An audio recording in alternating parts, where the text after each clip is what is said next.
What is up, guys? JT Anime and Nerd here, bringing you all that nerdy goodness. Today we continue my version of the Snyderverse / DC Extended Universe with a revision of Wonder Woman. Now, not much is going to be changed other than the final battle and an add-in post-credit scene. But I truly hope you guys enjoy this revision. With all that explained, let's get into the summary. The story begins with a narration by Miss Prince, also known as Wonder Woman, who talks about how she was so naive about the world and how she struggled with its truth about the complexities of humanity. Miss Prince would arrive at her job at the Louvre with the arrival of a truck from Wayne Enterprises showing up at the front to deliver something. A man delivers Miss Prince a briefcase containing the original picture of Wonder Woman and her team during World War I, along with a note from Bruce Wayne stating that he found the original and that maybe one day she'll tell him her story. Miss Prince then flashes back to her childhood on the island of Themyscira, home of the Amazons. As she runs through the crowd, the Amazons greet her kindly, revealing her name to be first name to be Diana. Diana then hears the voice of an Amazon named Mnemosyne call out to her, to which Diana continues running from. At the training grounds, Amazons train and fight with various weapons, with Diana looking upon them in awe and envy. Diana begins to mimic the movements of the training Amazons in order to train herself. Just then, Diana is noticed by the general of Themyscira named Antiope, as well as is found by Mnemosyne, leading Diana to run away and decide to jump off a cliffside in order to escape. Suddenly, Diana would be caught by none other than her mother, Hippolyta, queen of the Amazons. Antiope encourages Hippolyta to let Diana train, but Hippolyta is adamant that Diana focus on living a serene life. Back at their house, Diana pleads with her mother to let her train, but Hippolyta argues that Diana is too precious to her, thinking back to the day Hippolyta molded Diana out of clay and Zeus gave her life. Hippolyta then decides to tell Diana the story of their people in order for her to understand why war is not to be encouraged. Hippolyta tells the story of the gods of Olympus and their king Zeus, explaining that Zeus created humanity in his image and were pretty much born to be fair and just. Hippolyta then explains that Zeus's son Ares, the god of war, grew jealous of mankind and sought to corrupt them with emotions of hatred, leading to endless war. In hopes to influencing mankind to being pure, the Amazons were created in order to spread peace, to which had succeeded for a time. As the story is told, we then see flash-forwards of Diana meeting with Antiope in order to train in secret. In Antiope's voice, the story continues with her explaining that the corruption in men was so deep that they decided to enslave the Amazons. However, Hippolyta led a revolt against them and freed the Amazons. Meanwhile, Zeus and the Olympians decided to act against Ares for his actions, only for Ares to ultimately kill the Olympians in the process until Zeus remained. Zeus used what remained of his power to kill Ares, but it instead wounded Ares to the point of retreat, leading Zeus's fear that he may one day return to finish what he started, an endless war where humanity will destroy itself. As the story goes on, Diana continues her training with sword and horseback training by Antiope. Antiope then explains that Zeus left a weapon in order to combat Ares, and with his dying breath, created Themyscira, an invisible island. All has been quiet ever since. Diana is walking with her mother, with Hippolyta thanking the gods for the paradise they live in. Diana then asks about the god killer, leading Hippolyta to lead Diana to a great tower, where this god killer's sword rests. Hippolyta claims that only the fiercest can wield the sword, and that Diana is not that. Years later, however, Diana continues her training with Antiope, who claims that Diana keeps doubting herself. Suddenly, Hippolyta arrives, discovering that Antiope and Diana have been training in secret, hurting Hippolyta in the process.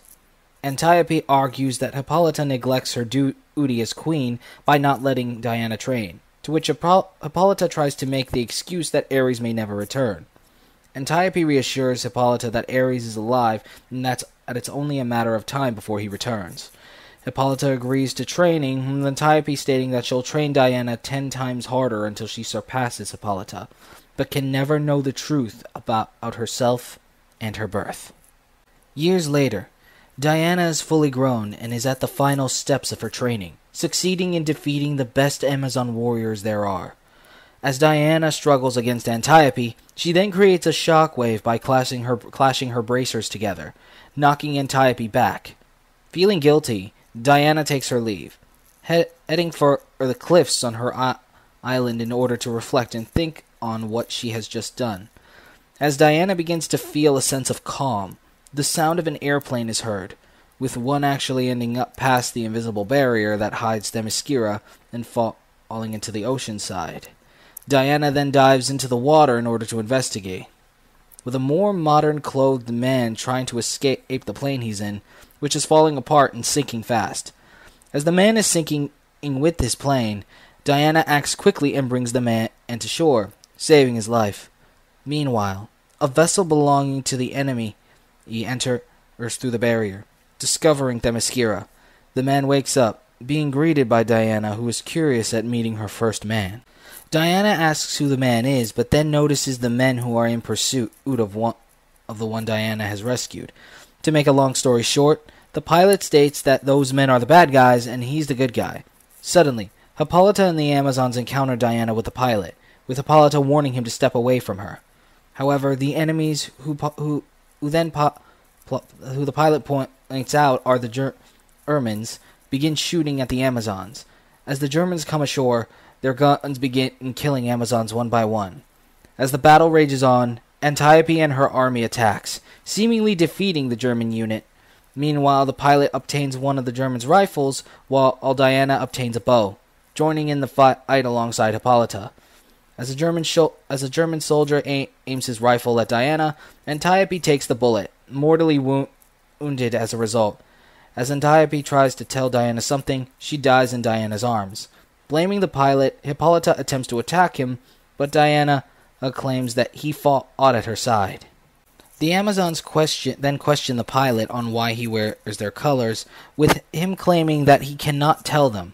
Moments later, the Amazons interrogate the pilot with the lasso of Hestia, which compels those to tell the truth. The pilot reveals himself to be Captain Steve Trevor from British intelligence, who was sent on a mission to infiltrate the Germans' ranks in order to discover the secrets of a man named General Ludendorff and a scientist named Dr. Isabel Almaro, also known as Dr. Poison. Steve would discover that they were working on a poison that could even corrode a gas mask, leading him to steal Dr. Poison's research journal and escape back to England, but not before destroying their lab. If Steve can return to British intelligence with the notes from the journal, then a chance to end the war or to end all wars can be a reality. Diana questions Steve about the war, with Steve describing the horrors of it and making it seem like as if the world was going to end. Despite Hippolyta ordering the man to stay a prisoner, Diana insists on going with him to the mainland in order to stop the war, as Diana believes that this war is Ares' doing. Hippolyta argues, however, that there is much Diana does not understand, as men are easily corruptible, and so forbids Diana from acting on her hasty emotions. Meanwhile, Steve is bathing in a spring when Diana arrives, slightly embarrassing Steve due to his nudity. Steve and Diana begin to talk and get to know each other, leading to Diana to help Steve escape by stealing the lasso of Hestia, the God-Killer sword, and her signature armor, defying Hippolyta's order. After Diana and Steve get to the boat, Hippolyta encounters the duo but decides to let Diana discover the harsh reality of man on her own, not before giving her Antiope's tiara. As the duo take their leave, an Amazon questions Hippolyta's choice not to tell Diana something, with Hippolyta stating that the more Diana knows, the sooner Ares will find her. On the way to England, Diana and Steve speak of Ares, with Diana stating if Ares dies, then the Germans will be free of his control, with Steve simply playing along with her naivety. Diana and Steve then begin to bond some more, with Diana even learning the concept of marriage from Steve, the two continuing to talk until they fall asleep. Back in Germany, Ludendorff rendezvous with Dr. Poison, who argues that her research is nothing without her book. Ludendorff argues that she will have it back, but it's her he believes in, not the book. Dr. Poison does, however, present a new power-enhancing gas, granting Ludendorff superhuman feats as a result of breathing the gas in. That morning, Diana and Steve arrive in London, making their way to British intelligence. At British intelligence, Diana meets Steve's secretary, Etta Candy. After a while, Steve and Etta help Diana find the right clothes to blend in, followed by confiscating Diana's sword and shield. Just then, Steve notices that he and Diana are being followed, only to end up getting ambushed in an alley by German soldiers after Poison's book. Steve fights back, but Diana takes the reins in the fight, having a better chance at defeating the soldiers. After the battle, the last soldier, who's held up by Etta with sword in hand, takes a cyanide pill and takes his own life in order not to be tortured into revealing any information. Moments later, Steve and Diana enter the British intelligence's main war room, where they have a discussion on the armistice with Germany. Steve then presents the book to one of his superiors, but is falling on deaf ears until a man named Patrick Morgan appears, thanking Diana for giving him a chance to speak, as a woman's presence in the war room is apparently restricted and distracting. Steve presents Diana as Diana Prince, who he claims helped him retrieve Poison's book. Steve also states that the contents of Poison's book may change the course of the war. Meanwhile, Dr. Poison demonstrates her newest gas, which succeeds in corroding a gas mask. Back in the war room, Diana translates the Sumerian language within the book to the leaders in England, telling them about the gas that masks won't be able to protect them from. Diana then states that the book says that they plan to release the gas at the front, leading Steve to try and convince the leaders to find the source of the gas and destroy it. However, one of the leaders argues that they can't be seen sending in soldiers when they are negotiating the enemy's surrender. Steve argues that soldiers will die if they don't act now, but the leader reflects by stating that dying is what soldiers do, catching Diana's attention. Patrick even states that the armistice is the most vital subject they must focus on, followed by the arguing leader ordering Steve to do nothing. Steve seemingly relents, but Diana argues the matter, stating that leaders such as the men in the room should be fighting on the battlefield alongside their soldiers and dying alongside them as well. Back in the main lobby, Steve tells Diana he was lying about relenting, even going so far as to submit to the lasso of Hestia to prove his words. Steve then states that they're going to need reinforcements. Moments later, Steve introduces a duo of allies to Diana, two men known as Samir and Charlie. At first, the two are skeptical about going on a mission with a woman, but Diana saves Charlie from being killed by a drunk who pulls a gun on him, leading to the two to change their minds. Etta and Patrick then meet up with the group in order to support their mission. Patrick then gives Steve enough money to support themselves during the mission, wishing the group luck. Diana and company then take the train to get to their next destination, with Diana noticing wounded soldiers headed toward the train they just came from, horrified at the sight. Meanwhile, Ludendorff enters his own war room in order to convince his fellow leaders to reconsider the armistice in exchange for continuing the fight, but his words fall on deaf ears. Unsatisfied with their resolve, Ludendorff has Poison release her gas into the room with the leaders inside, with Ludendorff leaving a gas mask in there as a sick joke. Ludendorff then takes more of his enhancement gas, followed by him taking his leave with Poison at his side, stating that it's time to demonstrate for the Kaiser. Meanwhile, Diana and company settle after setting up camp, with Charlie having a PTSD attack in his sleep. Diana tries to help him, but he resists, deciding to go on patrol instead of sleep. Diana is also introduced to Chief, a native member of the team who shares his story about Steve's people wiping his people out, leaving him with nothing.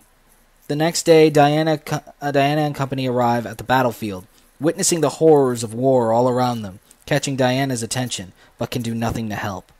When Diana gets to the trenches, a woman begs Diana to help her, leading Diana to plead with Steve to help the people.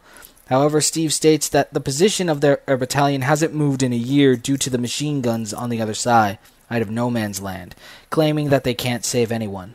Despite this, Diana acts, charging headfirst into the battlefield with sword and shield in hand. As Steve and company attempt to go after her, Diana deflects the bullets with her bracers. As Diana gets closer, she uses her shield to deflect the bullets of the machine guns, with Steve and company then coming to aid her by shooting the machine gun shooters and giving the army a chance to push back at the Germans. Diana and company then make it to the German trench, bringing down the entire German battalion of no man's land. The group then moves onto the occupied village, with Diana taking the lead in the battle and fighting off countless German soldiers. Meanwhile, Steve and company continue on, aiding Diana's attack on the German unit. Steve and company then help Diana charge at a sniper at the top of a bell tower, with Diana coming out of the attack completely unscathed and successfully freeing the village from German occupation. The people would celebrate this victory, with Diana and company getting their photograph taken, the same one that would appear in Batman v Superman.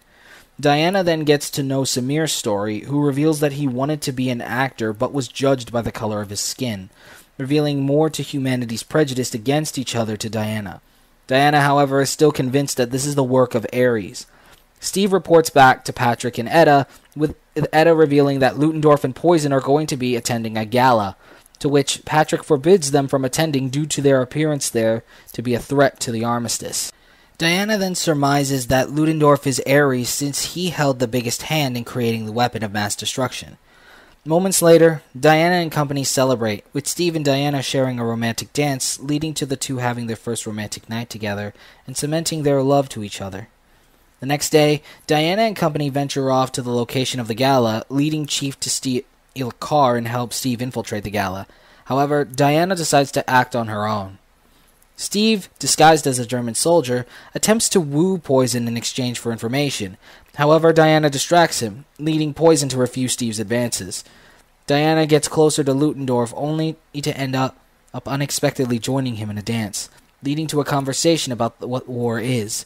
As Ludendorff takes his leave, Diana attempts to go for the kill, but is stopped by Steve, who claims that they need to know where the gas is before they kill Ludendorff. However, Diana argues that Ares' death will free mankind, only for Steve to argue that Ares may not exist, leading to Diana to continue to act on her own. However, the gas bomb is launched at a nearby village, causing great death and destruction to all who live there. Diana and Steve make it to the village only to find everything dead from the gas. Distraught at the horror caused by the gas, Diana accuses Steve of being corrupted by Ares and decides to go after him on her own. Following Chief's smoke signal, Diana continues on and reaches a German outpost to find and kill Ludendorff.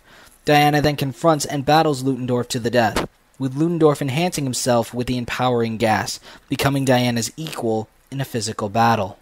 After the fight, Diana succeeds in killing Ludendorff. However, Diana begins to notice that the German army hasn't stopped. Steve then catches up to Diana, revealing to her that it's humanity's choice to fight and cause war. Shattered at this revelation, Diana exclaims that humanity truly does not deserve her or the Amazons' help. But Steve argues that it's not about deserving them, but about what people believe. The rest of the group shows up, finding the cargo of gas being loaded up onto the plane.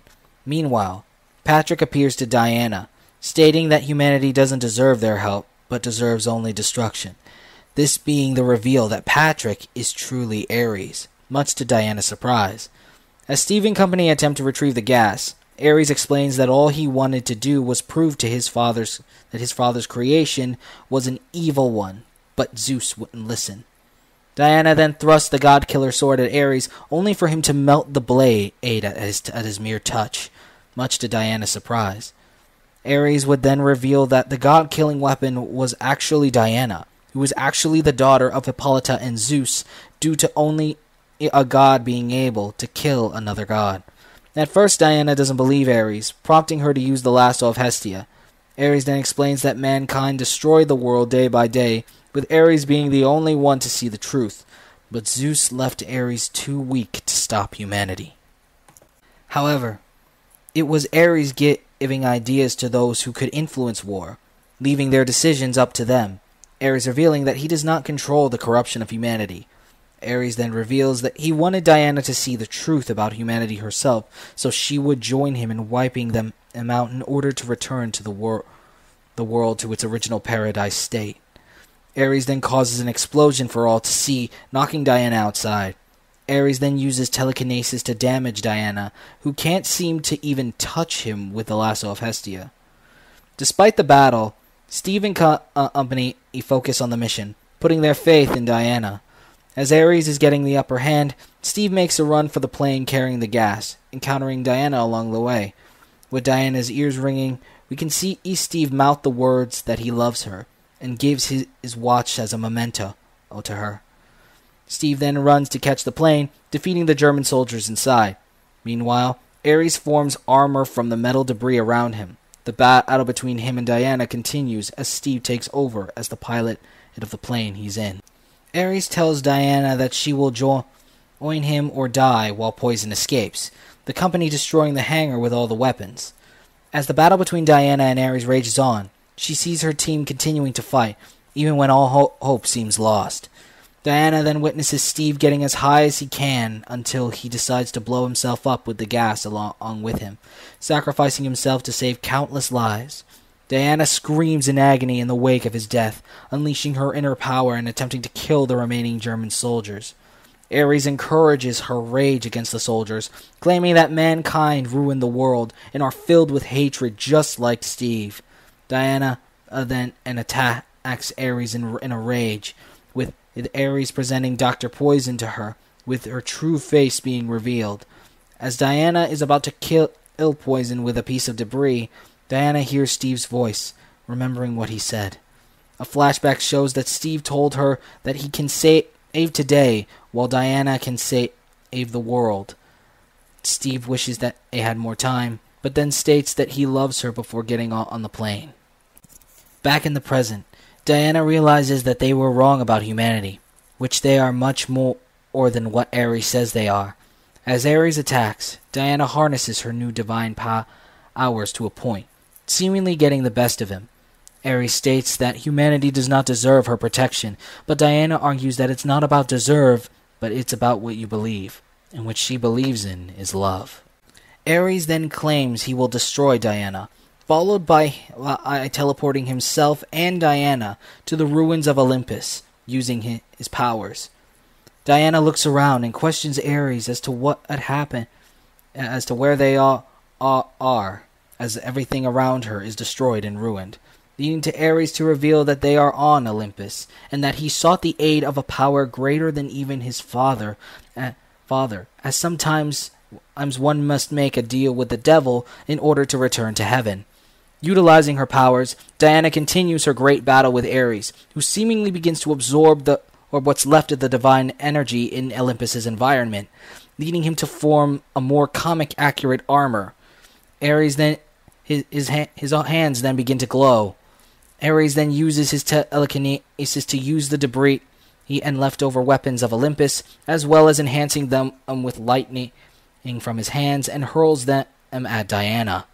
Diana does what she can to defend herself, but she is pushed back, with her bracers being removed as a result of Ares' previous attack. As Ares approaches Diana, he then tells Diana that she should consider herself lucky, as while he wants to save the Earth from humanity, there are new gods out there who wouldn't even give Diana or the Earth the chance he's offering them. Ares then gives her one final chance to join him, claiming that humanity is broken, and perhaps they together can create a truly perfect and pure race. However, within Diana's mind, she sees her mother's image, being able to communicate with her telepathically for an unknown reason. Diana asks Hippolyta if everything Ares said was true, leading Hippolyta to confirm it. Diana asks that if she was the god killer all along, then why did Hippolyta keep it a secret from her? Hippolyta claims at first that she excused her actions by stating that Ares would find her more quickly if she knew the truth, but that truly wasn't the main reason. The truth was that Hippolyta was not ready to let Diana go, that she didn't want her only child to bear the burden of the world on her shoulders, even at the cost of the world itself. Diana then apologizes for not listening to her mother, who encourages Diana to run and return to Themyscira. However, Diana would tell her mother that while she was right about humanity, she fails to realize just how their flaws make them as perfect as they should be, and are capable of so much more. Diana claims that she must stay for man's sake. Hippolyta admits that while she still doesn't believe that humanity deserves her, Diana might just be the answer man has been looking for. Hippolyta then tells Diana to never forget who she is, the daughter of Hippolyta and Zeus, a woman of wonders, granting Diana the title of Wonder Woman. Diana then opens her eyes as a divine light shines from them, followed by Diana unleashing her full divine power, causing an explosion of energy that pushes Ares back. Ares then recognizes the bracers and states that they are the bracers of Aegis and must have been concealing Diana's true power for all these years, much to Diana's satisfaction. Ares then blasts a beam of lightning at Diana, to which she uses her divine power to absorb the blast and return it to Ares, mortally wounding him in the process. As the smoke clears and the sun shines down on the ruined Olympus, Ares is shown on the ground with a hole in his torso. Ares then states that while she may have bested the Alpha, she has yet to face the Omega, and it will be the Omega who unveils the true dark side of humanity. Ares then turns to dust in the wind, with Diana saying goodbye to her brother. Seemingly as a sort of act of kindness, the dust particles of Ares utilize as their lightning powers to teleport Diana back to Earth, with Earth celebrating the end of World War I, as moments later Diana walks through the crowd, witnessing what true peace looks like, even if it is temporary. Diana visits a memorial, finding a picture of Steve Trevor, who she'll always hold in her heart. Back in Diana's present, she looks at the framed photo sent to her by Bruce Wayne, and then looks at the watch that Steve left, narrating that the only way to save the world is love. Diana then heads to the rooftop, donning her outfit and weapons, narrating that this is her mission forever, and so takes off to continue her mission as Wonder Woman. A post-credit scene shows Etta entering a bar, meeting up with the group, who now call themselves the Wonder Men. Etta then relays to them about going on a mission that involves retrieving an artifact and giving it to the Americans. As Etta gets up to get a drink, the gunman from earlier attempts to settle his score with Charlie, but Etta brings him down with ease. Etta then gives maps and files to the Wonder Men, only for a file to show the image of a familiar and particular-looking box. And with that, we come to the end of my slight revision of Wonder Woman. If you guys enjoyed this slight revision and retelling, don't forget to like, share, subscribe, and put down in the comment section below on what you thought of the slight changes I made. Whether you did or didn't like it, I welcome the feedback. Also, don't forget to check out my merch store linked in the description and pinned comment down below. With all that said and done, I'm JT Anime. I'll check you guys later, and hashtag restore the Snyderverse.